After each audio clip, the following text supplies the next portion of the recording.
reaction and using the simple and formulae of substance involved in the chemical reaction।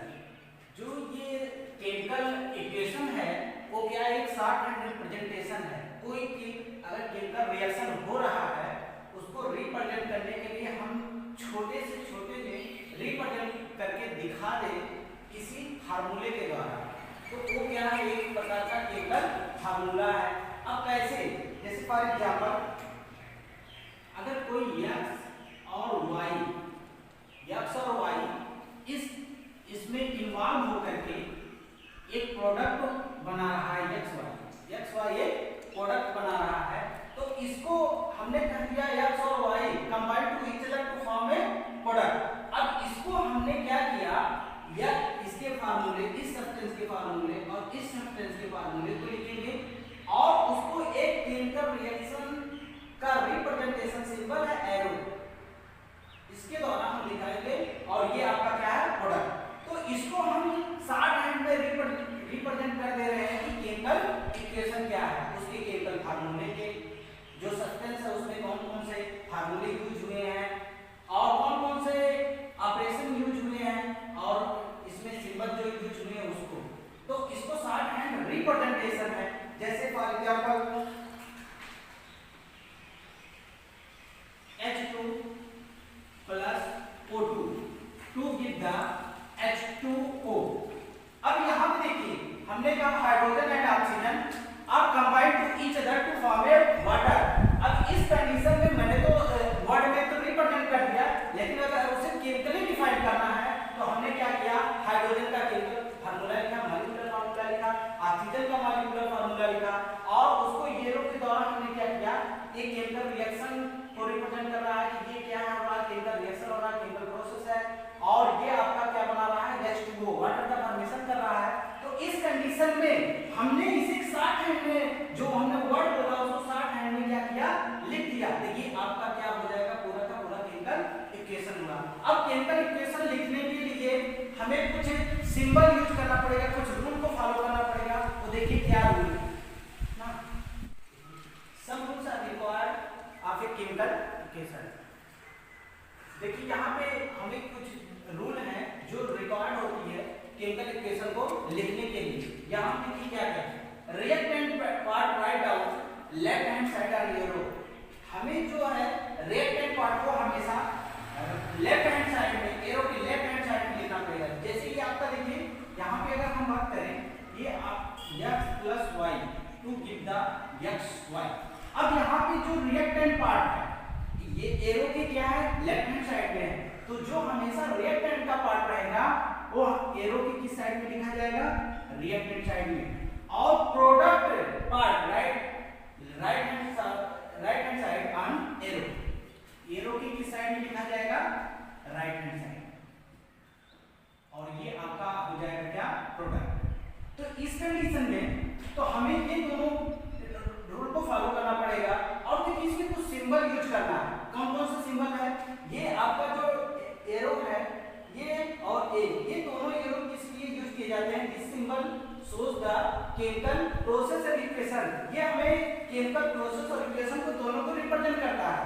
और ये जो arrow direction का arrow है ये जो ये सिंबल इसलिए यूज किया जाएगा, कोई गैस सब्सटेंस है उसको या गैस प्रोडक्ट है उसको रिप्रेजेंट करने के लिए हमें क्या करना पड़ता है, इस एरो को रिप्रेजेंट करना पड़ता है। और इसमें जो प्लस साइन है, प्लस साइन का क्या यूज रहेगा, प्लस साइन का यूज क्या रहेगा, किसी दो सब्सटेंस को, टू और more substance combine to each other, अगर कोई कंबाइन कर रहा है, जुड़ रहा है तो गेट हो रहा है, तो उसको रिप्रेजेंट करने के लिए हम किसका हेल्प लेंगे, प्लस साइन का।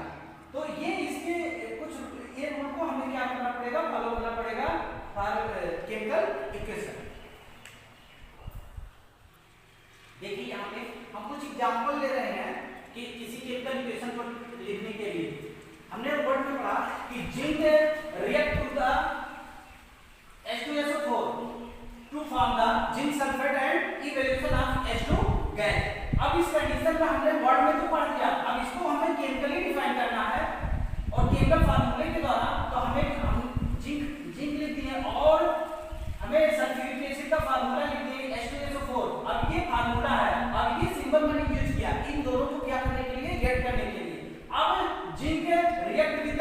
Sulphuric acid and to form the zinc sulphate and evaluation of H2 gas. अब यहाँ पे रिएक्टेंट पार्ट किस साइड में है? लेफ्ट हैंड साइड में। लेफ्ट हैंड साइड में आपका क्या है? रिएक्टेंट पार्ट है। और यहाँ पे प्रोडक्ट साइड में क्या है? जिंक सल्फेट है। तो ये किस साइड में है? राइट हैंड साइड में है। तो प्रोडक्ट पार्ट किस साइड में? राइट हैंड साइड में। तो ये ओवरऑल जो हमने लिखा है ये आपका क्या है? एक केमिकल इक्वेशन है।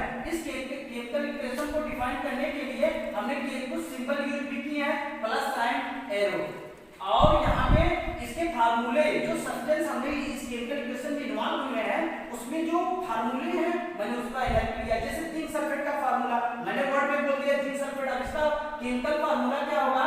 Zinc sulphate ZnS4।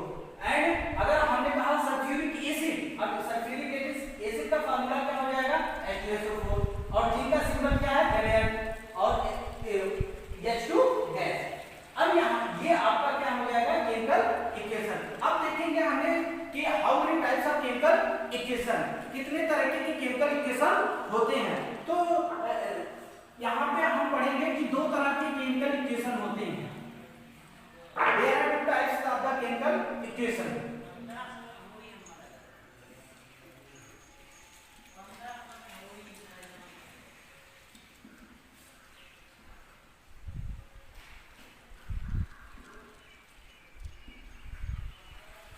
There are two types chemical equation.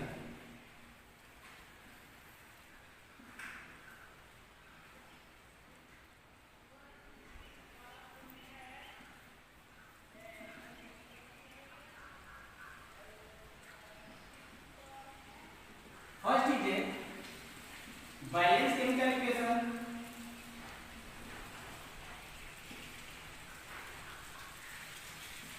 Second is a unbalanced chemical equation.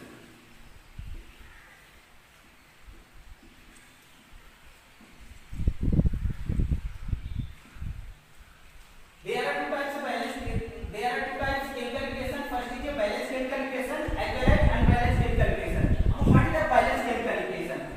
If the element of the atom of reactant and the element the number of the atom of the element of product both are equal to each other, so that is a balanced chemical equation. अब यहाँ पे देखिए हम इसकी definition लिख दे रहे हैं. What is the balanced chemical equation?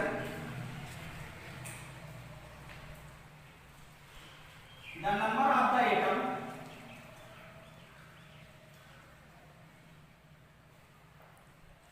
of the element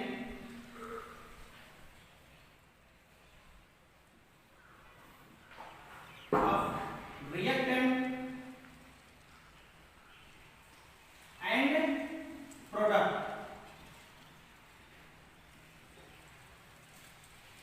both are equal to each other.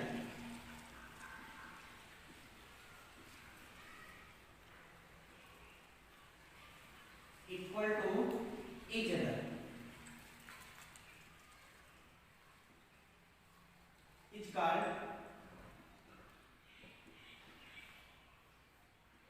balanced chemical equation. अब the number of the atom of the element of reactant and product both are equal to each other. अगर दोनों reactant के और product के जो number of atom of the element है वो दोनों आपस में क्या हो जाए? इक्वल हो जाए, तो हम कहेंगे कि ये क्या है? बैलेंस केमिकल इक्वेशन है। और देखिए कैसे, अब एक एग्जांपल लेते हैं इसका।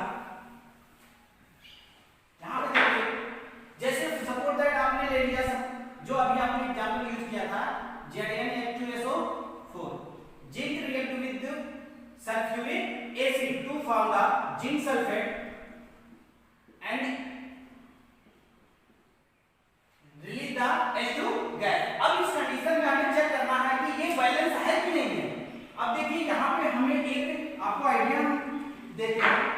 यहाँ पे कैसे, ये यहाँ पे लिख लीजिए एक तरफ एलिमेंट, अब यहाँ पे लेफ्ट हैंड साइड लिख लीजिए और यहाँ पे आपका क्या कौन सा पार्ट है? रिएक्टेंट, जो मैं शॉर्ट फॉर्म में लिख रहा हूँ वहां से। और यहाँ पे राइट हैंड साइड किसका रहेगा? प्रोडक्ट पार्ट रहेगा।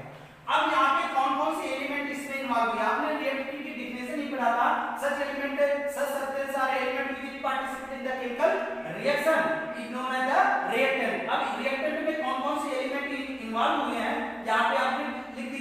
अब देखिए यहाँ पे जिंक है, आपने जिंक लिख दिया, हाइड्रोजन है, सल्फर है और ऑक्सीजन। आपके 4 element involve in the chemical equation में एंड केमिकल रिएक्शन में। अब देखिए यहाँ पे इसमें क्वांटिटी कितना है, रिएक्टेंट की क्वांटिटी कितना है, Zn की क्वांटिटी कितना 1 है, हाइड्रोजन की क्वांटिटी कितना है 2 है, सल्फर की क्वांटिटी कितना 1 है, ऑक्सीजन की क्वांटिटी कितना है 4 है। अब प्रोडक्ट साइड में चेक कर लीजिए कि how many number of element involve in the product side. अब देखिए यहाँ पे जिंक की क्वांटिटी कितना 1, हाइड्रोजन की क्वांटिटी कितना देख लीजिए यहाँ पे 2 है, और यहाँ पे सल्फर की क्वांटिटी 1, और यहाँ पे देखिए ऑक्सीजन की क्वांटिटी कितना 2। तो देखिए सब के सब क्या मैच करते हैं कि जो रिएक्टेंट साइड के एलिमेंट हैं इसके जो नंबर ऑफ एटम है और प्रोडक्ट साइड के जो number of atom of the element है वो आपस में क्या है, एक दूसरे से बैलेंस है। यहाँ पे देखिए 1 1 2 2 1 1 4 आपस में क्या है, बैलेंस है। जब एक दूसरे से अगर बैलेंस हो जाते हैं तो हम कहते हैं कि ये कैसा इक्वेशन है, बैलेंस केमिकल इक्वेशन है। तो बैलेंस केमिकल इक्वेशन की जो अगर सिंपल डेफिनेशन आपको लिखना है तो लिख दीजिए the number of the atom of the element of reactant and product both side equal to each other. तो हम कह देंगे कि वो क्या है, एक प्रकार का बैलेंस केमिकल इक्वेशन है। अब अगर दूसरा एग्जांपल आप चेक करना चाहते हैं तो देख लीजिए,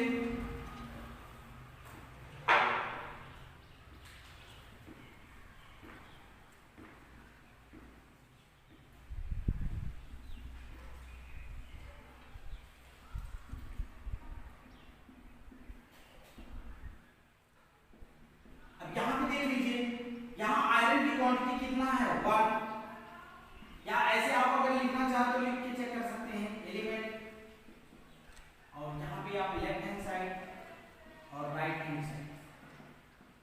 अब यहाँ पे देखिए एलिमेंट कौन कौन से, आयरन एलिमेंट है, हाइड्रोजन है, सल्फर एंड ऑक्सीजन है, 4 element involve in the chemical reaction. अब यहाँ पे देखिए इसमें कितनी क्वांटिटी है, अब देखिए आयरन की क्वांटिटी 1 है, हाइड्रोजन की क्वांटिटी कितना है 2 है, सल्फर की क्वांटिटी कितना है 1 है, ऑक्सीजन की क्वांटिटी कितना है 4 है। उस साइड में चेक करिए प्रोडक्ट साइड में, यहां पे देखिए 1 और हाइड्रोजन की क्वांटिटी 2, यहां पे देखिए 2 हो गया। अब यहां पे देखिए सल्फर की क्वांटिटी कितना है 1, ऑक्सीजन की क्वांटिटी कितना है 4।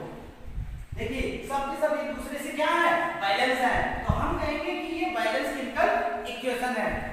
आइए दूसरा हम बात करते हैं unbalance chemical equation. What is the unbalance chemical equation? Unbalance chemical equation is the number of the atom of the element of reactant and product both are not equal to each other is called the unbalanced chemical equation. I repeat, the number of the atom of the element of reactant side and product side both are not equal to each other is called the unbalanced chemical equation. अब देखिए example इसका हम use करते हैं कि unbalance chemical equation का कौन सा ऐसा एग्जांपल है जो अनबैलेंस केमिकल इक्वेशन हो रहा है। सपोज दैट आप बहुत जो डेली लाइफ में यूज करते हैं जैसे H2 है, O2 है, hydrogen and oxygen, hydrogen react with oxygen to form the water. हमने लैंग्वेज में पढ़ा hydrogen react with the oxygen to form the water. अब मैंने इसे क्या किया, केमिकल इक्वेशन से डिफाइन कर दिया। अब इसे चेक करें क्या ये एक्चुअल में बैलेंस है कि नहीं है।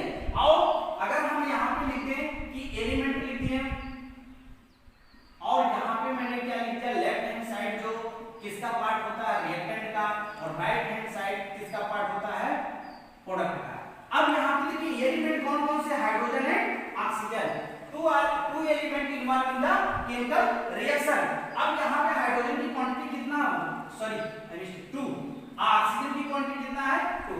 अब यहाँ पे देखिए हाइड्रोजन की क्वांटिटी कितना है भाई 1, सॉरी 2 है, ऑक्सीजन की क्वांटिटी कितना है देखिए यहाँ पे 1 है, सिर्फ केवल 1 है।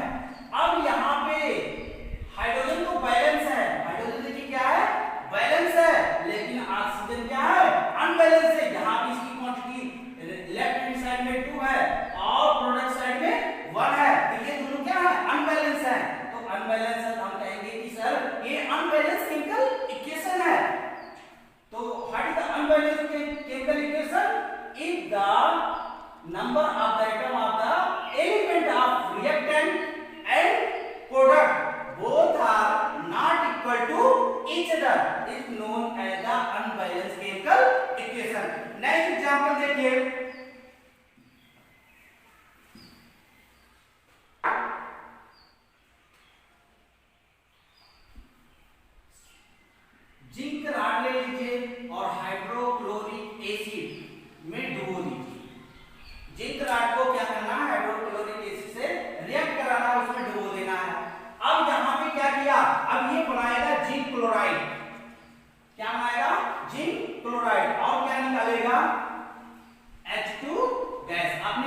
इसकी केमिकल कैरेक्टरिस्टिक्स भी ये पढ़ा था कि during the chemical reaction evaluation of the gas. अब यहां पे देखिए आपने जिंक को किससे रिएक्ट करा दिया HCl से, तो उस कंडीशन में क्या निकला इवैल्यूएशन ऑफ H2 गैस। अब यहां पे हमें चेक करना है कि एक्चुअली में क्या ये बैलेंस है कि नहीं है, और चेक करते हैं। देखिए यहां पे अगर बात करें तो ये आपके एलिमेंट कौन कौन से इन्वॉल्व हो गए हैं, ऐसे आप बना लीजिए। अब यहाँ पे देखिए कौन कौन से एलिमेंट है, यहाँ पे जिंक है, हाइड्रोजन है और क्लोरीन है। अब इसकी जिंक की क्वांटिटी कितना वहां पे राइट डाउन, हाइड्रोजन की क्वांटिटी कितना है 1 एंड क्लोरीन की क्वांटिटी कितना है 1। अब यहाँ पे चेक करिए, देखिए यहाँ पे जिंक की क्वांटिटी कितना है 1, लेकिन हाइड्रोजन की क्वांटिटी कितना हो गई 2। अब इसके बाद देखिए क्लोरीन की क्वांटिटी कितना हो गई 2। अब एक दूसरे से मैच करिए, देखिए जिंक तो बैलेंस है, मेटल वाला पार्ट बैलेंस है, यहाँ पे देखिए हाइड्रोजन अनबैलेंस है, यहाँ 1 है, यहाँ पे क्या है 2 है। यहाँ पे क्लोरीन देखिए इसकी क्वांटिटी रिएक्टेंट साइड में 1 है बट प्रोडक्ट साइड में कितना है 2 है, तो ये क्या हो गया अनबैलेंस हो गया। तो अनबैलेंस केमिकल इक्वेशन वो होगा जिसमें कोई एक एटम, उस एलिमेंट का केवल एक एटम क्या हो जाए अनबैलेंस मिसमैच हो जाए, मैच ना करे उसकी क्वांटिटी, तब हम तुरंत कह लेंगे कि सर ये अनबैलेंस केमिकल इक्वेशन है। और आपसे पेपर में 100% पूछता है या पूछेगा बैलेंस केमिकल इक्वेशन क्या है या अनबैलेंस केमिकल इक्वेशन क्या है, या दे देगा केमिकल इक्वेशन, आपको पहचानना रहेगा कि ये बैलेंस है कि नहीं है, ऑप्शन दे सकता है। तो यहाँ पे हम इस तरह क्या करेंगे, उसे राइट कर देंगे, एक तरफ element left hand side, right hand side आप जानते हैं कि ये वाला रिएक्टेंट का पार्ट है और ये वाला आपका प्रोडक्ट का पार्ट है। अब इसकी क्वांटिटी आपको रिप्रेजेंट कर देना, how many quantity of element involve in the chemical reaction of reactant, यहां पे मैंने रिप्रेजेंट कर दिया। अब यहां पे देखिए how many quantity of number of the item of element of product, यहां पे मैंने रिप्रेजेंट कर दिया। अब इसको मैंने मैच करा दिया तो देखिए कि ये क्या हो गया अनबैलेंस हो गया, तो ये आपका क्या हो जाएगा अनबैलेंस केमिकल इक्वेशन। दूसरा और एग्जांपल हम ले लेते हैं, जैसे सपोर्ट दैट मान लीजिए आपने कहा कि sir sodium react with oxygen, आपको नेक्स्ट टॉपिक पढ़ना भी है नेक्स्ट चैप्टर में कि मेटल एंड नॉन मेटल में सोडियम रिएक्ट विद ऑक्सीजन, अर्थात metal react with oxygen to form the metal oxide like this is sodium oxide. अब यहां पे देखिए सोडियम क्या किया ऑक्सीजन से रिएक्ट करके क्या बना लिया सोडियम ऑक्साइड। अब यहां पे अगर हमें चेक करना है तो देखिए सोडियम की क्वांटिटी कितना है 1 तो बैलेंस है, लेकिन ऑक्सीजन की क्वांटिटी कितना है 2, यहां पे कितना 1, ये क्या है अनबैलेंस है। और देखिए एग्जांपल जैसे Mg plus O2 to give the MgO, आपको करना है, आप अपने कॉपी पे करेंगे कि ये कैसे अनबैलेंस है, आपके लिए है मैं लिख रहा हूं, यहाँ पे मुझे दिख रहा है कि ये क्या है अनबैलेंस है। नेक्स्ट और देखिए potassium react with oxygen to form the potassium oxide, और देख लीजिए aluminium react with O2 to give the L2O3, इसको भी आपको बैलेंस करना है और बैलेंस करके आप चेक करेंगे कि क्या एक्चुअल में ये बैलेंस है कि नहीं है।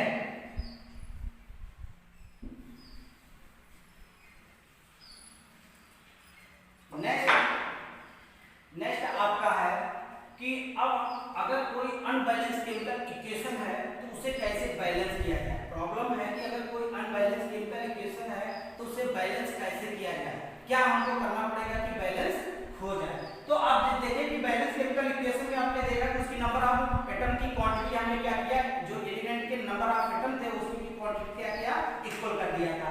तो बैलेंस था, बस उसी चीज को हमें करना है, उसमें मैथ कांसेप्ट लगाना, ये बहुत आसान है, इसमें कुछ नहीं करना, मैथ कांसेप्ट लगा करके उसकी कितनी क्वांटिटी वहां पे रिक्वायर्ड है उसके अनुसार हम दोनों साइड में क्या करेंगे, रिएक्टेंट साइड में या प्रोडक्ट साइड में जैसे रिक्वायर्ड रहेगा उसी के अनुसार क्या करेंगे वहां पे मल्टीप्लाई करके हम दोनों को बैलेंस कर लेंगे। सपोज दैट जैसे मान लीजिए हमारे पास यही H2 प्लस O2 जो आपने अभी लिया था बैलेंस केमिकल इक्वेशन में, उसी को मैं कर रहा हूं H2O। अब यहाँ पे देखिए हमें इसी को बैलेंस करना है तो कैसे बैलेंस करें। अब यहाँ पे इसकी क्वांटिटी कितना 2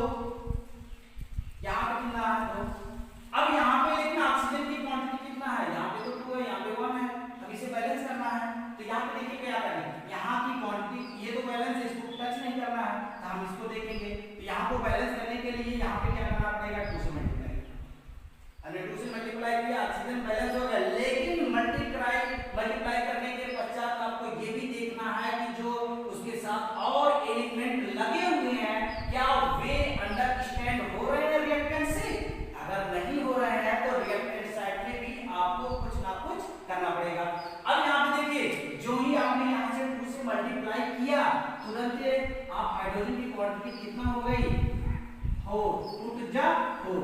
अब यहाँ पे 4 हो गए, लेकिन हाइड्रोजन कितना है 2, तो यहाँ से आपको इस साइड में भी क्या करना पड़ेगा 2 से मल्टीप्लाई करना पड़ेगा।